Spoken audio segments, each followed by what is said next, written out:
और पाकिस्तान में भूकंप के झटके महसूस किए गए। अभी अभी मुझे खबर मिल रही है, कुछ मिनटों पहले बहुत बड़ी खबर आ रही है। पाकिस्तान में फिर भूकंप के झटके। अभी 2 दिन पहले भी एक आया था भूकंप, 4.6 तीव्रता थी। अभी जो भूकंप आया है वो पंजाब प्रांत के झंग जो है, पंजाब प्रांत, पाकिस्तान के पंजाब प्रांत के झंग में भूकंप का केंद्र है। रिक्टर स्केल पर भूकंप की तीव्रता 4.2 है। 4.2। अभी 2 दिन पहले 4.6 था। इससे पहले 5 तक की तीव्रता का भूकंप आया। पिछले 1 महीने में देखें तो लगातार पाकिस्तान में इस तरह से धरती हिल रही है, लगातार भूकंप आ रहे हैं। खासकर ऑपरेशन सिंदूर के बाद तो फ्रीक्वेंसी और बढ़ गई है, ऐसा दिख रहा है साहब। पिछले 1 महीने में लगातार पाकिस्तान में भूकंप आ रहे हैं। अभी जो खबर मुझे मिल रही है, अभी कुछ देर पहले पाकिस्तान में भूकंप के झटके महसूस किए गए हैं।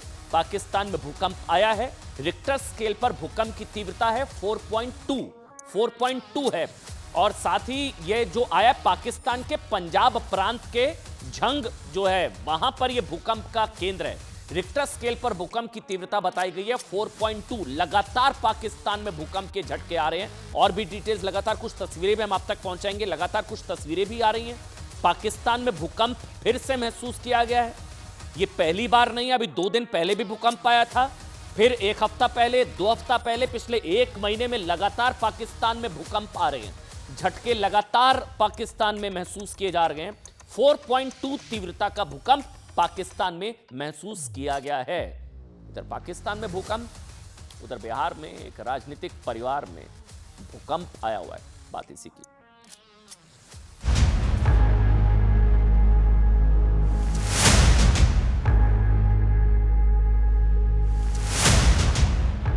जो जल्दबाजी में जो घर से निकालना, पार्टी से निकालना, परिवार से निकालना, तो ये मुगले आजम का दौर नहीं है, ये संविधान और लोकतंत्र का दौर है। आदरणीय तेज प्रताप यादव जी जाने ही जाते हैं अपने ठोस कदम और फैसले के वजह से। लोग कोई अलग अलग नहीं हुआ है, लोग सब मिले हुए हैं। उनका निजी मामला है, इस पे हम लोगों का टिप्पा टिप्पणी करना जो है वो खास बात है। सच्चाई जाने बगैर अगर हम कोई अचानक कदम उठाते हैं तो इससे तेज के ऊपर भी असर पड़ेगा। इस परिवार ने पहले सत्ता में आने के बाद बिहार राज्य का बंटाढार किया। लोक लज्जा बहुत इम्पोर्टेंट है और राजनेताओं को विशेष तौर पर इस पर ध्यान रखना। देखिए, पिछले 48 घंटों से भारत में राजनीति की सबसे ट्रेंडिंग स्टोरी है तेज प्रताप यादव की लव स्टोरी या मैरिज मिस्ट्री। देखिए, तेज प्रताप यादव की लव स्टोरी और मैरिज मिस्ट्री सामने आने के बाद लालू प्रसाद यादव ने जिस तरह उन्हें सामाजिक न्याय, नैतिक मूल्यों के नाम पर घर से, पार्टी से बाहर निकाल दिया, उससे सवाल उठे साहब कि लालू प्रसाद यादव की राजनीति का यह मास्टर स्ट्रोक है या सबसे बड़ा ब्लंडर कर दिया लालू प्रसाद यादव ने। तेज प्रताप पर कार्रवाई लालू फैमिली का डैमेज कंट्रोल या सेल्फ गोल? क्योंकि खबर सुनिए, लालू प्रसाद यादव के इस फैसले के बाद सवाल उठ रहे हैं कि तेज प्रताप यादव पर कार्रवाई कहीं कुछ छुपाने के लिए तो नहीं की गई है। सवाल ये उठ रहे हैं कि इस पूरे विवाद के बीच तेज प्रताप यादव कहां हैं? वो मालदीव में हैं, कहीं और हैं, कहां पर हैं तेज प्रताप?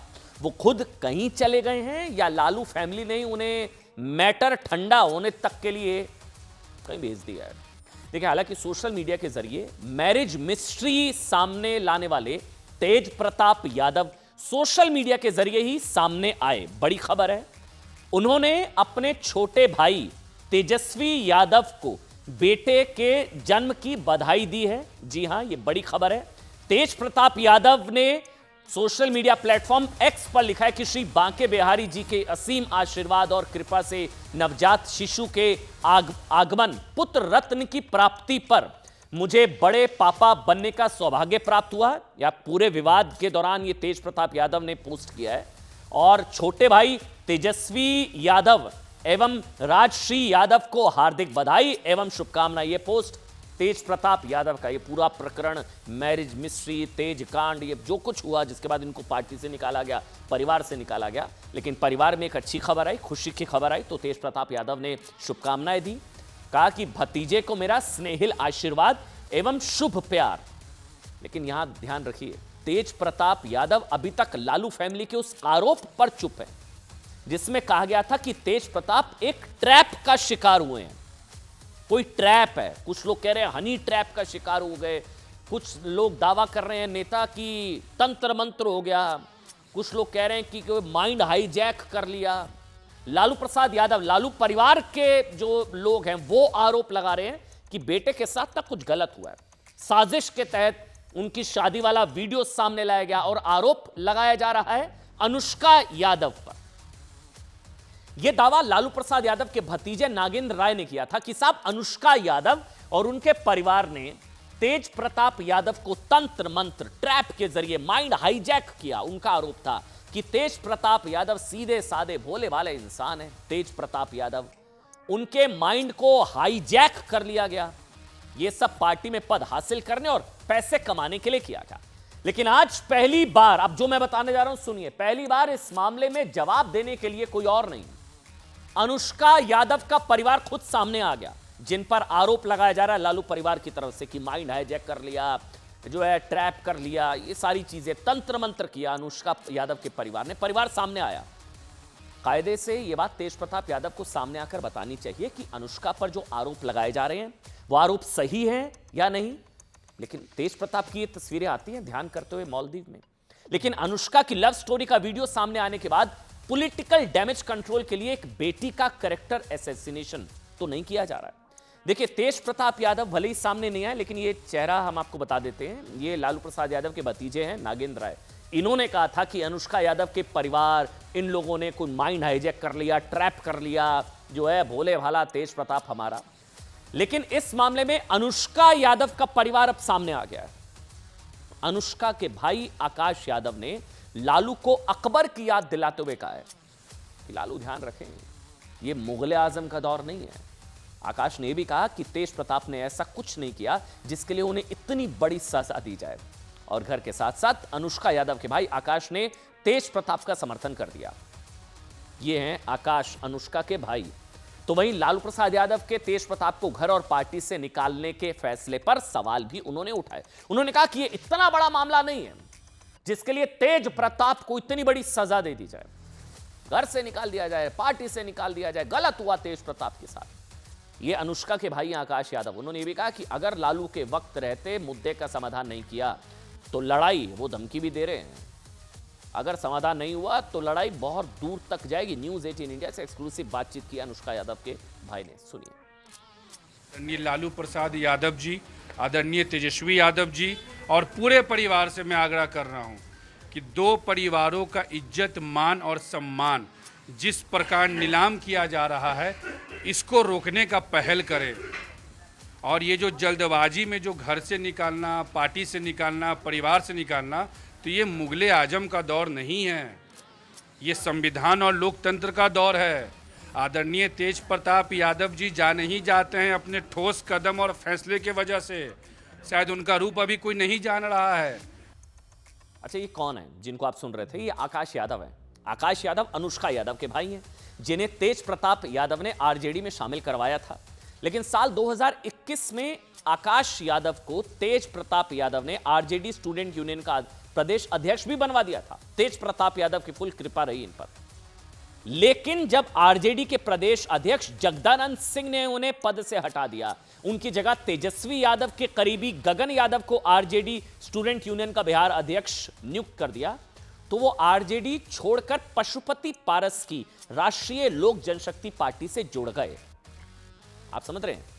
तेजस्वी से खार खाए बैठे होंगे आकाश यादव, क्योंकि तेजस्वी के करीबी को उनका पद दे दिया। आकाश यादव, अनुष्का यादव के भाई को आरजेडी छोड़नी पड़ी और अब वो पशुपति पारस फैक्शन जो है एलजेपी, उनके साथ है। हालांकि आकाश यादव को पद से हटाने को लेकर तेज प्रताप यादव और जगदानंद सिंह के बीच जमकर विवाद भी हुआ था। तेजस्वी यादव और राबड़ी देवी के मना करने के बावजूद तेज प्रताप यादव अपने रुख पर अड़े रहे। उन्होंने जगदानंद सिंह को कोर्ट में घसीटने तक की धमकी दी थी। उस वक्त तेज प्रताप यादव ने साथ दिया अनुष्का के भाई, और आज अनुष्का के जो भाई हैं वो तेज प्रताप जी का साथ दे रहे हैं। वैसे आपको बता दें, जगदानंद सिंह ने आरजेडी से दूरी बना ली उस वक्त। हालांकि लालू प्रसाद यादव के हस्तक्षेप के बाद उस वक्त किसी तरह यह मामला शांत हो गया था, लेकिन तेज प्रताप यादव नहीं झुके, इसको समझिएगा।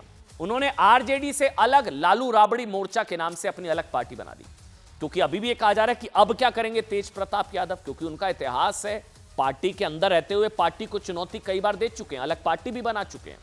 तेज प्रताप और आकाश यादव के बीच की बॉन्डिंग कितनी अच्छी है, इसको आप कुछ तस्वीरों से भी समझ सकते हैं। दिखाइए वो तस्वीरें, कई सार्वजनिक मंचों पर तेज, ये वो तस्वीरें हैं। आकाश यादव के साथ दिखे तेज प्रताप यादव कई बार, और आज एक बार फिर उन्होंने तेज प्रताप यादव का समर्थन कर दिया, जबकि लालू फैमिली पर अटैक किया। इस बीच आज की एक और बड़ी खबर, तेजस्वी यादव ने इस पूरे विवाद पर सिर्फ इतना कहा कि तेज प्रताप के निजी मामले पर टिप्पणी करना सही नहीं है। तो लालू यादव के फैसले के वो साथ हैं, सुनाइए। ये उनका निजी मामला है, इस पे हम लोगों का टिप्पा टिप्पणी करना जो है वो खास बात नहीं है। हालांकि राष्ट्राध्यक्ष जी ने, लालू जी ने जो स्टैंड लिया है वही बात का समर्थन, जो निर्णय उन्होंने लिया है उसका हम लोग सब लोग समर्थन करते हैं। इस बीच आपको बता दें, कोई सोशल मीडिया पर बीजेपी के नेताओं द्वारा एक फेसबुक मैसेंजर का एक चैट भी वायरल कराया जा रहा है, जिसके आधार पर यह दावा किया जा रहा है, ये वो चैट है, ये बीजेपी नेताओं की तरफ से वायरल कराया जा रहा है। पोस्ट भी किया गया है कि तेज प्रताप और अनुष्का के बीच कोई तीसरी लड़की भी है, सिन्हा करके, उसकी भी एंट्री के कारण तेज प्रताप के संबंध दुनिया के सामने आ गए।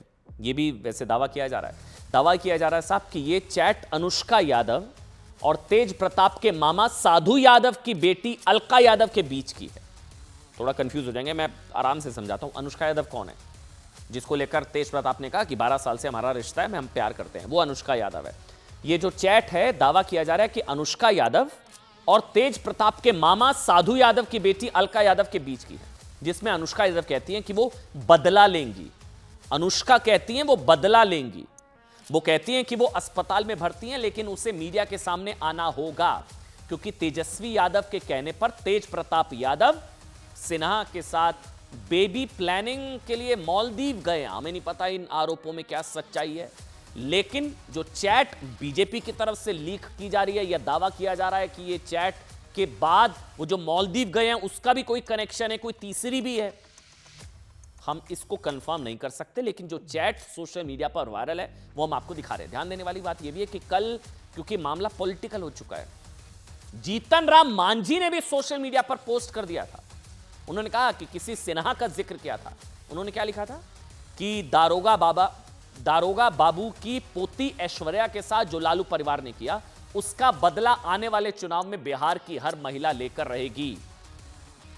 तेज प्रताप जब किसी के साथ रिलेशनशिप में थे तो फिर किसी लड़की की जिंदगी बर्बाद करने का अधिकार लालू परिवार को किसने दिया? आगे उन्होंने जो लिखा, कहीं ऐसा तो नहीं कि किसी कोट अनकोट सिन्हा के चक्कर में लालू परिवार अनुष्का यादव की जिंदगी भी बर्बाद करवा दे। पहले ऐश्वर्या, अब अनुष्का, अब कोई तीसरी, जीतन राम मांझी के हिसाब से कि कोई तीसरी, कोई सिन्हा करके कोई है और उसके चक्कर में अनुष्का को भी ना बर्बाद कर दे। वैसे इसका जवाब लालू परिवार को देश के सामने देना होगा, ये आगे।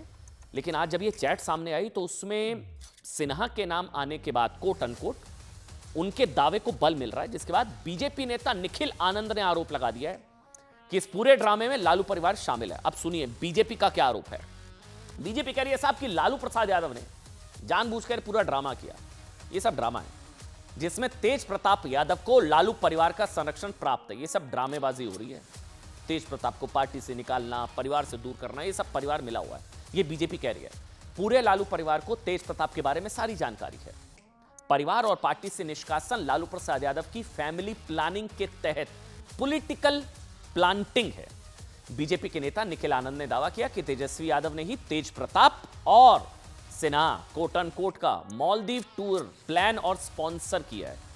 ये बहुत बड़ा दावा कर दिया। निष्कासन भी सिर्फ चुनाव तक है और बिहार चुनाव खत्म होने से ही तेज प्रताप को विधान परिषद, राज्यसभा में लालू परिवार तेज प्रताप को भेज देगा। ये सब ड्रामा हो रहा है, नौटंकी हो रही है चुनाव स्तर पर, इसलिए चुनावी स्टंट है। उन्होंने यहां तक आरोप लगा दिया साहब कि ये खबर अगर मीडिया में आती, अच्छा ये अब आए हैं चेहरा, निखिल आनंद हैं इनका नाम, बीजेपी के नेता हैं, और इन्होंने कह रहे हैं कि मालदीव में किसी सिन्हा के साथ हैं और ये सब लालू परिवार नौटंकी कर रहा है, दिखाने के लिए इस तरह की कार्रवाई कर रहा है। वो आगे लिख रहे हैं कि खबर अगर मीडिया में नहीं आती तो अनुष्का या कोट अनकोट सिन्हा में से एक का जीवित रहना भी मुश्किल था। ये कहीं मार दी जाती। इन लड़कियों ने अपने साथ हो रहे धोखे को जानने के बाद प्लानिंग करके इस मामले को पब्लिक डोमेन में लाया, जिसके बाद तेज प्रताप ने पेज हैक होने की बात सफाई में कही और लालू परिवार में बवाल मचाने पर क्राइसिस मैनेजमेंट की मुहिम चली। लेकिन बात निकली थी तो दूर तलक तो जानी थी साहब। ये निखिल आनंद बीजेपी के नेता है, इनकी तरफ से ये पोस्ट किया गया, लेकिन मामला पूरी तरह से बिगड़ता हुआ नजर आ रहा है। बिहार चुनाव सर पर है और इसी बीच आपको बता दें चुनाव पर इस खबर का असर संभवतः होगा, यह लालू परिवार को भी समझ में आ रहा है। आगे बढ़ेंगे, बात करेंगे ऑपरेशन सिंदूर की, जिसके बाद सबूत ब्रिगेड कैसे बेरोजगार हो गया है और सड़क पर आ गया सबूत ब्रिगेड। बात इसकी जिसका जिक्र पीएम ने भी किया आज।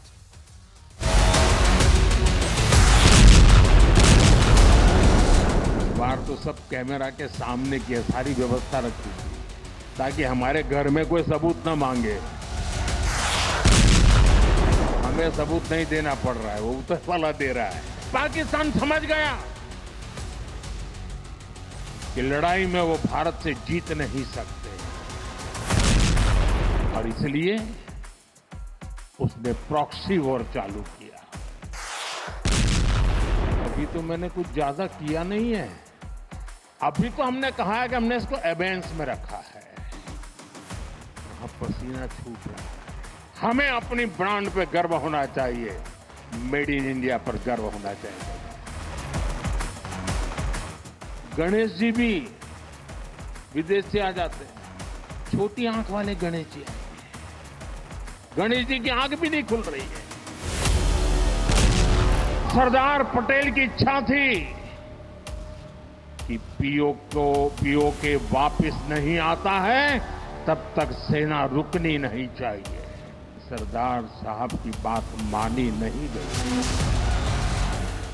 दुनिया की चौथी इकोनॉमी बने, 4 बनने का आनंद जितना होना चाहिए उससे ज्यादा 3 कब बनोगे इसका दबाव बढ़ रहा है। देखिए, ऑपरेशन सिंदूर की सफलता के बाद प्रधानमंत्री नरेंद्र मोदी ने आज गुजरात के गांधीनगर में, तस्वीरें हम आपको दिखा रहे हैं, गुजरात के गांधीनगर में एक कार्यक्रम को संबोधित किया प्रधानमंत्री नरेंद्र मोदी ने।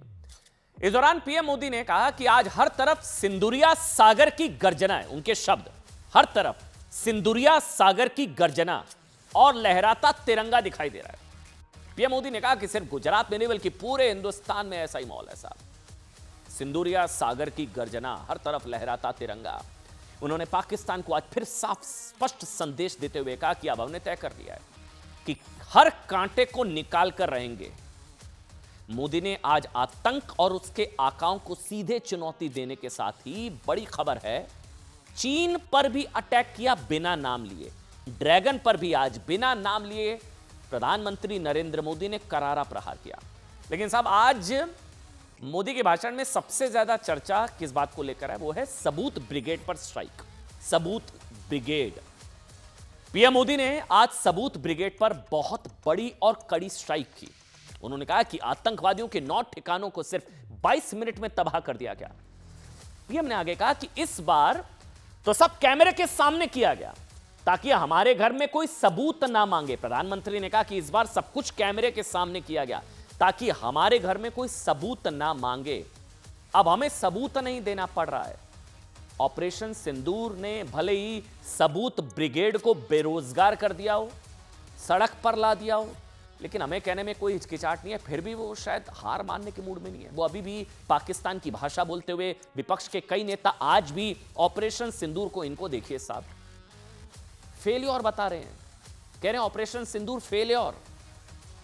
इससे पहले भी, मतलब ये सिर्फ संजय राउत की बात नहीं है, इससे पहले भी कई नेता ऑपरेशन सिंदूर को छुटपुट, खड़गे जी से लेकर माइनर एक्टिविटी, जीए मीर, एक बहुत बड़ी लिस्ट है। आज प्रधानमंत्री ने इसीलिए इसका जिक्र किया। शायद ऐसे ही लोगों के लिए आज पीएम ने कहा कि ऑपरेशन सिंदूर की एक एक कार्रवाई कैमरे के सामने की गई थी। सैटेलाइट इमेजेस हैं अब तो। यह जरूरत इसलिए थी ताकि कोई भारतीय सेना से सबूत ना मांगे, भारतीय सेना को नीचा दिखाने की कोशिश ना करे। लेकिन इन नेता अभी भी नहीं मांग रहे। ये पूरी कहानी और संजय राउत का वो शर्मनाक बयान जिसने पाकिस्तान को भारत पर हमला करने का एक और मौका दे दिया, वो आपको बताएंगे।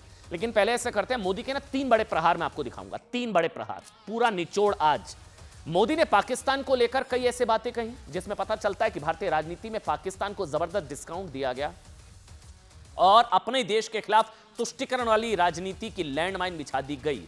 मोदी ने बताया, ध्यान से सुनिएगा, कि 47 में नेहरू की भूल की वजह से कश्मीर का एक हिस्सा पीओके बना। नेहरू की भूल, पीओके वाला नासूर या कश्मीर का नासूर, नेहरू का कसूर।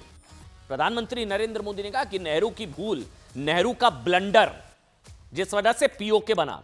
और 1960 में पाकिस्तान के साथ ऐसा सिंधु समझौता हुआ जिससे पाकिस्तान को फायदा और भारत को नुकसान हुआ, सिंधु जल समझौता।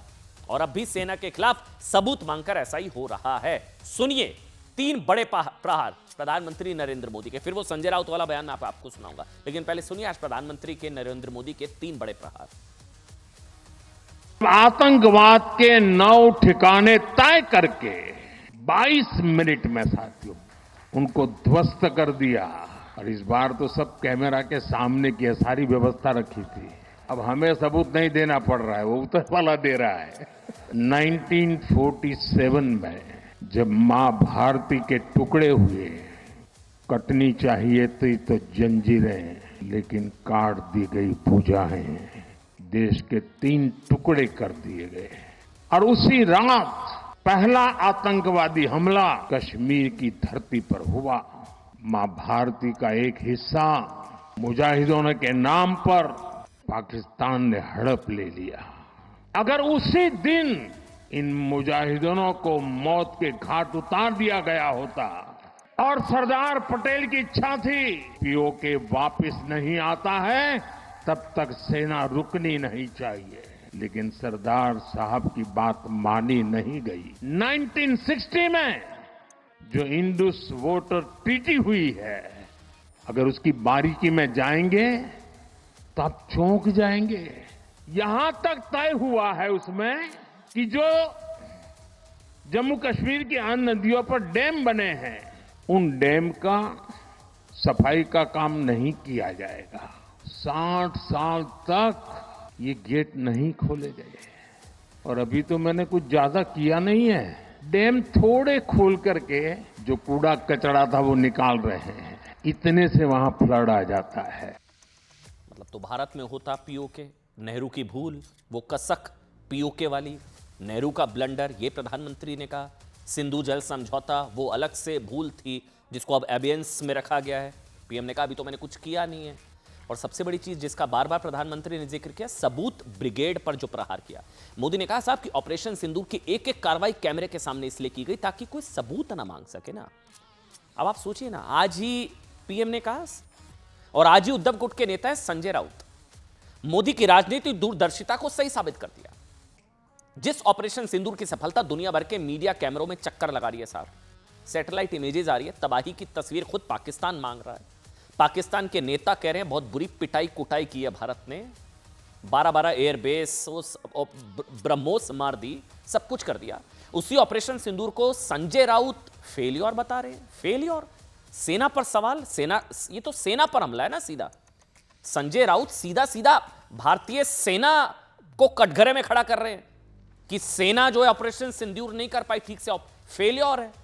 जबकि भारतीय सेना ने जीपीएस डेटा के साथ तबाह हुए आतंकी अड्डों का वीडियो जारी कर चुकी है। वैसे तो इसके सेना को कोई सबूत देने की जरूरत नहीं होती, लेकिन ऐसे लोग सैटेलाइट तस्वीरों में पाकिस्तान के एयर इंफ्रास्ट्रक्चर और एयरबेस की तबाही के सबूत क्या नहीं देख पा रहे हैं। खुद पाकिस्तान कैमरे के सामने अपने मारे गए आतंकवादियों का नमाजे जनाजा पड़ चुका है, वो तो तस्वीरें दिखी थी। इसके बावजूद अगर शिवसेना यूबीटी के नेता संजय राउत ऑपरेशन सिंदूर को एक फेलियर ऑपरेशन बता रहे हैं तो वो फेलियर है हमारी नजर में। हमें कहने में कोई हिचकिचाहट नहीं है साहब। ऑपरेशन सिंदूर भारतीय सेना के शौर्य का, उनके साहस का सबसे बड़ा जीता जागता प्रमाण है। खुद सोचिए ना, ये बयान उन्हें भारत में राजनीतिक स्टार बनाएगा। ये पाकिस्तान में वो चाह रहे होंगे मैं पाकिस्तान की हेडलाइन में क्यों नहीं आ रहा हूं, पाकिस्तान में स्टार बन जाएंगे। लेकिन साहब से संजय राउत ही नहीं, कांग्रेस भी कहां पीछे रहने वाली थी। आज आप जानते हैं कांग्रेस के प्रवक्ता पवन खेड़ा ने क्या विवादित बयान दिया। उन्होंने बीजेपी की तुलना लश्कर और जैश से करते हुए कहा कि लश्कर और जैश की भाषा बोलने का आरोप बीजेपी पर लगा दिया। लश्कर तैयबा, जैशे मोहम्मद, ये उनके पाप धोने जैसा बयान नहीं है कि बीजेपी उन्हीं की भाषा, लश्कर और जैश की भाषा। सुनाइए, दोनों बयान सुनाइए, आप सुनिए ना, खुद तय करिएगा, सुनिए। ऑपरेशन सिंदूर ये एक फेलियर ऑपरेशन है सबसे पहले, लेकिन in the interest of nation हम अपोजिशन वाले उसके ऊपर ज़्यादा बात नहीं करना चाहते। दूसरी बात यह है कि ऑपरेशन सिंदूर करने की ज़रूरत क्यों पड़ी है, इसलिए कि पहलगांव में 26 हमारी माता भगिनी का सिंदूर उजाड़ दिया आतंकवादियों ने। उसके लिए जिम्मेदार देश के गृह मंत्री अमित शाह है, और उसका प्रायश्चित्त लेने के लिए अमित शाह जी ने अपने पद से इस्तीफा देना चाहिए। ये मैं बार बार कहता हूं। आपने वो काम किया जो शायद जिन्ना चाहते थे, जो लश्कर तैयबा चाहता है, जो जैश चाहता है, जो पाकिस्तान चाहता है। आपने वही उन्हीं की भाषा में बात की, आपने वही विचारधारा दिखाई, आपने वही मानसिकता दिखाई। ये पीड़ा इस देश को हमेशा रहेगी, ये पीड़ा हम सब के मन में हमेशा रहेगी, और ये सवाल आने वाली कई दशकों तक, शतकों तक पूछा जाएगा कि जब देश पर आपदा आई तो कौन क्या कर रहा था। चलिए अब आपको बताते हैं कि प्रधानमंत्री ने ऐसा क्यों कहा, इसको भी समझिए कि ये तो सबूत गैंग पर जो स्ट्राइक की प्रधानमंत्री ने, इसके अलावा प्रधानमंत्री ने ऐसा क्यों कहा कि 1947 में पटेल की बात मान ली जाती तो पीओके ना बनता, पीओके पाक अधिकृत कश्मीर होता ही नहीं, वो पाकिस्तान के अधिकृत वाला जो कश्मीर है कब्जाया हुआ, वो भी हमारे पास होता अगर पटेल की उस वक्त सुन ली गई होती। यह बात मोदी ने स्वतंत्रता के तुरंत बाद पाकिस्तान से शुरू हुए उस युद्ध को लेकर कही, जिसमें पाकिस्तानी सेना ने, बताया गया कि कबालियों के और मुजाहिदों के वेश में कश्मीर पर अटैक कर दिया था 48 के आसपास। मोदी ने कहा कि 47 में ही अगर पाकिस्तानी मुजाहिदों को मौत के घाट उतार दिया गया होता, पटेल की सुन ली होती नेहरू ने, तो ना पहलगाम होता। यह बात मोदी ने क्यों कही, इसके लिए आपको थोड़ा सा इतिहास हम बताते हैं साहब। अगस्त 1947 में है ना आजादी, बंटवारा हुआ, भारत पाकिस्तान का बंटवारा हुआ, और अक्टूबर में ही पाकिस्तानी सेना ने कश्मीर पर अटैक कर दिया था। भारतीय सेना कश्मीर में कबायलियों के खिलाफ लड़ाई जीत रही थी, पाकिस्तानी सेना के खिलाफ। बताया गया कि साहब मुजफ्फराबाद में भी चढ़ाई की तैयारी थी। तत्कालीन प्रधानमंत्री जवाहरलाल नेहरू ने वो किया जिससे अंतर्राष्ट्रीय कूटनीति का सबसे बड़ा ब्लंडर, कुछ जो एक्सपर्ट्स हैं, विशेषज्ञ हैं, वो मानते हैं सबसे बड़ा ब्लंडर, जीतती हुई सेना का संघर्ष विराम। नेहरू ने ना सिर्फ जीतती हुई सेना को आगे बढ़ने से रोक दिया, बल्कि खुद कश्मीर मुद्दे को यूएन में ले गए और कश्मीर मुद्दे का अंतर्राष्ट्रीयकरण कर दिया। इसके बाद गैर संवैधानिक तरीके से भारतीय संविधान में आर्टिकल 370 जुड़वाया गया, जिससे एक देश में 2 विधान, 2 प्रधान, 2 संविधान का रास्ता बन गया। इसलिए आरोप लगते हैं साहब कि कश्मीर समस्या की असली जड़, जो बीजेपी आरोप लगाती है कि नेहरू हैं, यही बात नरेंद्र मोदी ने कही कि पाकिस्तान ने आधा कश्मीर मुजाहिदों के नाम पर हड़प लिया। पटेल ने कहा था कि जब तक पूरा कश्मीर ना मिल जाए तब तक सेना को रुकना नहीं चाहिए, लेकिन उनकी बात नहीं मानी गई, यानी नेहरू ने उनकी बात नहीं मानी। सुनिए। 1947 में जब मां भारती के टुकड़े हुए, कटनी चाहिए थी तो जंजीरें, लेकिन काट दी गई भुजाएं, देश के 3 टुकड़े कर दिए गए, और उसी रात पहला आतंकवादी हमला कश्मीर की धरती पर हुआ। मां भारती का एक हिस्सा मुजाहिदों के नाम पर पाकिस्तान ने हड़प ले लिया। अगर उसी दिन इन मुजाहिदों को मौत के घाट उतार दिया गया होता, और सरदार पटेल की इच्छा थी पीओके वापस नहीं आता है, तब तक सेना रुकनी नहीं चाहिए, लेकिन सरदार साहब की बात मानी नहीं गई। देखिए, बीजेपी और आरएसएस कहते हैं साहब कि कांग्रेस की, मतलब नेहरू की नासमझी ने कश्मीर समस्या को देश के लिए नासूर बना दिया। कश्मीर के अलावा नेहरू गांधी सरकारों में कई ऐसे फैसले हुए जो देश के खिलाफ गए। 1954 में नेहरू सरकार ने भारत के हितों के खिलाफ, कई जानकार मानते हैं कि तिब्बत पर चीन के कब्जे को मान्यता दे दी और चीन की सीमाएं भारत के दरवाजे तक आ गई। बताया जाता है कि 1962 के युद्ध में चीन से हार के लिए नेहरू सरकार की भयानक लापरवाही जिम्मेदार थी, ऐसा भी एक्सपर्ट्स मानते हैं, जिसकी वजह से भारत की हजारों किलोमीटर जमीन चीन के कब्जे में है। इसके अलावा और सुनिए जो अब बता रहा हूं, बीजेपी के सांसद हैं निशिकांत दुबे। उन्होंने कांग्रेस सरकारों की विदेश नीति में बड़े ब्लंडर के आरोप लगाते हुए 5 बड़े दावे किए हाल फिलहाल। मैं पांचों आपको एक साथ बताऊंगा। निशिकांत दुबे का पहला बड़ा दावा, 1958 में नेहरू सरकार ने पाकिस्तान से ऐसा समझौता किया 1958, जिसकी वजह से पश्चिम बंगाल के बेरूबारी शहर का आधा हिस्सा तत्कालीन पूर्वी पाकिस्तान को दे दिया गया। यह एक। दूसरा, निशिकांत दुबे का बड़ा दूसरा दावा कि पाकिस्तान से 1965 का युद्ध जीतने के बाद भी कांग्रेस सरकार ने 1968 में गुजरात के रन ऑफ कच्छ का 828 स्क्वायर किलोमीटर का हिस्सा दे दिया पाकिस्तान को। तीसरा, निशिकांत दुबे का तीसरा बड़ा दावा, 1971 में तत्कालीन सेनाध्यक्ष जनरल सैम मानेकशॉ चाहते थे कि पीओके पर कब्जे के बाद भारत युद्ध विराम की घोषणा करे। सैम मानेकशॉ ऐसा चाहते थे, लेकिन इंदिरा गांधी ने उनकी बात नहीं मानी। उन्होंने कोई डॉक्यूमेंट भी जारी किया है। चौथा, निशिकांत दुबे का चौथा और सबसे बड़ा दावा यह है कि 2007 में मनमोहन सरकार ने पाकिस्तान के साथ सियाचिन और सर क्रीक को छोड़ने पर एक डील लगभग फाइनल कर ली थी। इसको ध्यान से सुनिएगा दोबारा से। निशिकांत दुबे का ऐसा दावा है कि 2007 में मनमोहन सरकार ने पाकिस्तान के साथ सियाचिन और सर क्रीक को छोड़ने पर एक डील लगभग फाइनल कर ली थी। इसके अलावा कुछ वक्त पहले हमने आपको कई बार बताया, नरेंद्र मोदी ने बताया था कि इंदिरा सरकार ने कैसे भारत की अखंडता से समझौता किया और 1974 में सामरिक महत्व वाला कच्चा तीवु द्वीप श्रीलंका को दे दिया था। तो जो प्रधानमंत्री ने बोला कि पीओके वाली भूल, इसके अलावा भी कई इस तरह की भूल हैं जो नेहरू सरकार, कांग्रेस सरकारों के दौरान की गई हैं, जिसको लेकर लगातार निशिकांत दुबे पोस्ट करते रहे हैं। 5 इस तरह के पोस्ट प्रधानमंत्री नरेंद्र मोदी की तरफ से भी इस बात को लेकर आज जिक्र किया गया। लेकिन पाकिस्तान के खिलाफ ऑपरेशन सिंदूर को सफलतापूर्वक अंजाम देकर भारतीय सेना ने साफ अपना फर्ज निभा दिया। पाकिस्तान और आतंकवादियों के खिलाफ सेना को खुली छूट देकर मोदी सरकार ने भी अपना फर्ज निभा दिया। लेकिन आतंकवाद पर पाकिस्तान का साथ देने वाले चीन और तुर्की के खिलाफ क्या 140 करोड़ भारतीय अपना फर्ज अंजाम दे रहे हैं? क्योंकि भारत के दुश्मनों के खिलाफ ऑपरेशन सिंदूर को आगे बढ़ाने की जिम्मेदारी सिर्फ भारतीय सेना या मोदी सरकार की नहीं है, हम लोगों पर भी 140 करोड़ भारतीयों की भी जिम्मेदारी है। भारतीय सेना ने तो साहब बाहुबल से पाकिस्तान को घर में घुसकर मार दिया। अब बारी भारत के दुश्मनों की है, जिन्हें देश की जनता को जनबल से पीटना है। पाकिस्तान पर सैन्य स्ट्राइक, चीन पर भी आर्थिक स्ट्राइक। प्रधानमंत्री नरेंद्र मोदी ने बिना नाम लिए आज चीन पर बड़ा हमला बोला। मैसेज प्रधानमंत्री नरेंद्र मोदी ने गुजरात के गांधीनगर से दिया। मोदी ने चीन का नाम नहीं लिया, लेकिन उन्होंने जो कहा उससे समझना मुश्किल नहीं है कि मोदी देश से किस पर स्ट्राइक की अपील कर रहे हैं। प्रधानमंत्री नरेंद्र मोदी का वो बयान आपको सुनाते हैं जिसको चीन से जोड़कर देखा जा रहा है। सुनिए।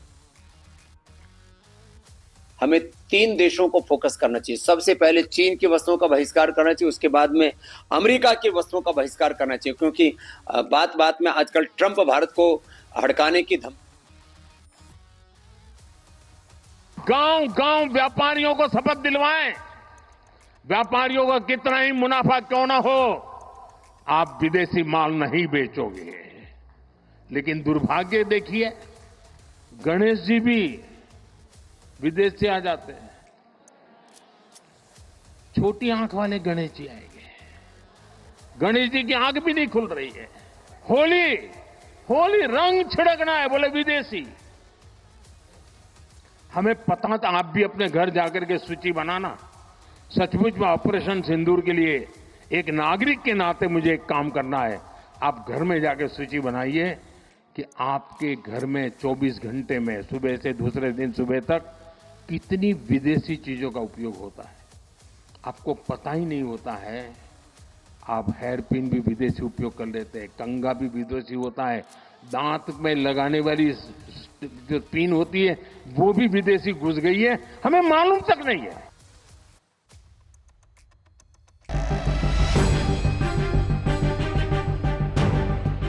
We are ready to talk for the sake of peace.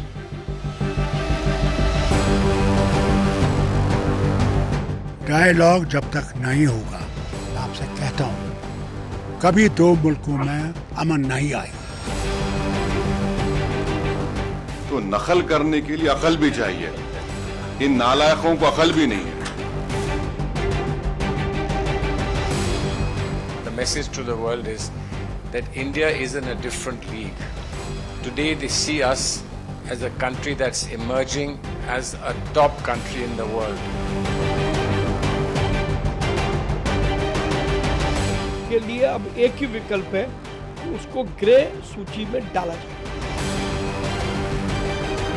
Lord Krishna had told him, अगर धर्म वापस लाना है तो युद्ध भी करना होगा। युद्ध अगर पाकिस्तान हमको सौंपता है तो युद्ध होगा नहीं, लेकिन पाकिस्तान अगर हमको पीओके नहीं देता है तो पाकिस्तान के साथ युद्ध करना ही होगा।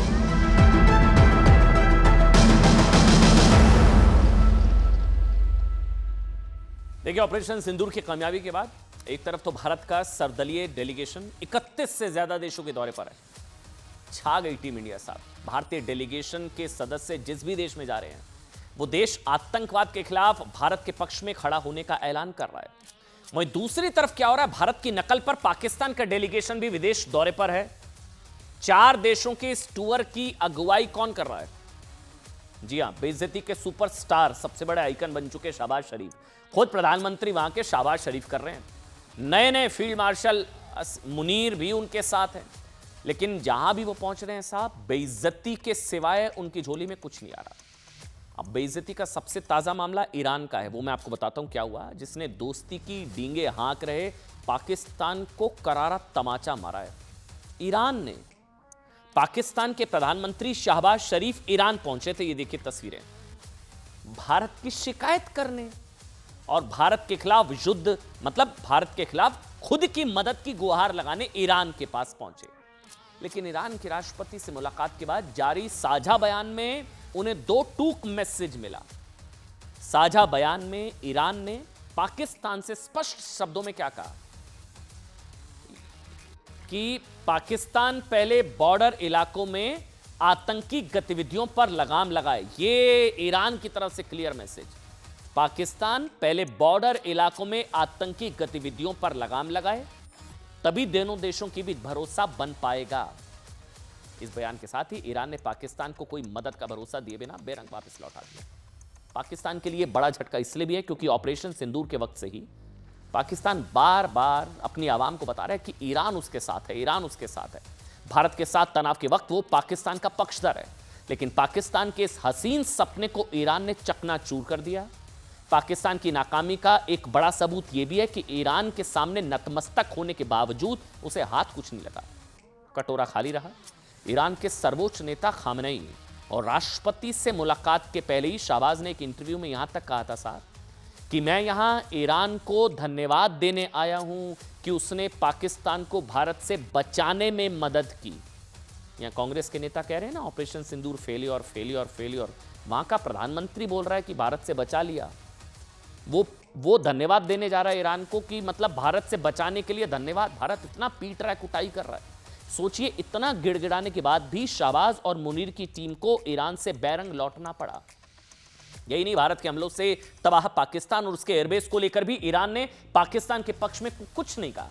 यही वजह है साहब कि शहबाज को ईरान की जमीन से ही शांति शांति का राग अलापना पड़ा और भारत के साथ बातचीत की इच्छा भी जतानी पड़ी। वहीं भारत में भी एक बार फिर बातचीत का राग सुनाई देने लगा है।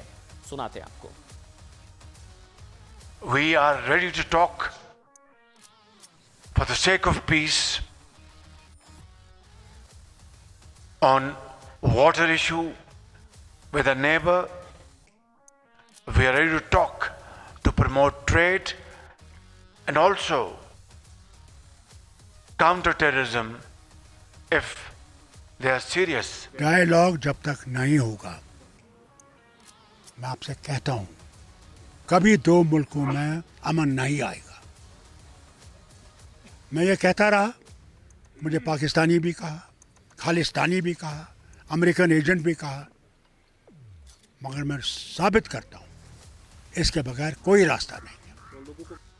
होगा साहब, डायलॉग होगा, बिल्कुल होगा, पीओके पर होगा, पीओके को लेकर बातचीत होगी। लेकिन बात टीम इंडिया की भी कर लेते हैं साहब, वो टीम जो दुनिया के 30 से ज्यादा देशों में पाकिस्तान को बेनकाब कर रही है, दुनिया भर में आतंकिस्तान की पोल खोल रही है, धज्जियां उड़ा रही है। लेकिन उससे पहले आपको शाहबाज और मुनीर की बेइज्जती की ना एक और तस्वीर जरूर मैं दिखाना चाहूंगा।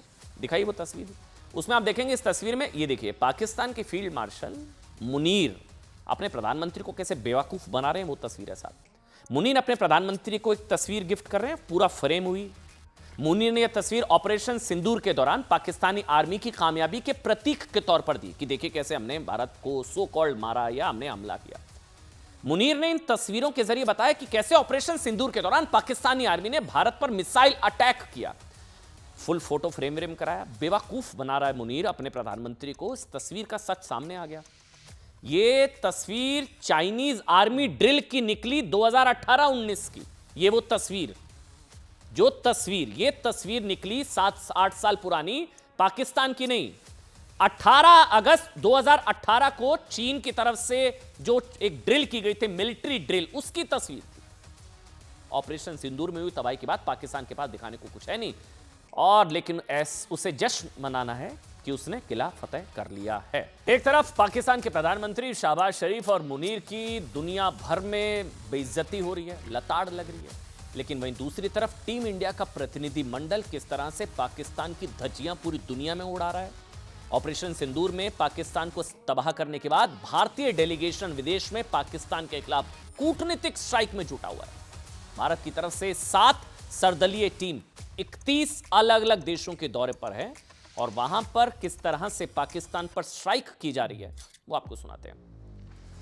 Pakistani army chief had gifted a photo to the Pakistani Prime Minister Shehbaz Sharif. President of Pakistan was there, the Speaker of National Assembly was there. And these stupid jokers, they want to compete with India. They had given a photograph of a 2019 Chinese army drill, claiming it's a victory over India. Now this is what Pakistan indulges in. They cannot even give a proper photograph. तो नकल करने के लिए अकल भी चाहिए, इन नालायकों को अकल भी नहीं है। And that is the resolve we've come with, and we are touring 6 different capitals of Western Europe, and we go with the same message. You all suffer the same challenges that we suffer back home. We've been fighting for it for decades. And let me also leave you with just one thought. Yes, I come from the land of Gandhi. Yes, we all come from the land of Buddha. But we also come from the land of Krishna. And during Mahabharata, when Arjuna was reluctant to fight against his own, that is when Lord Krishna had told him, अगर धर्म वापस लाना है तो युद्ध भी करना होगा।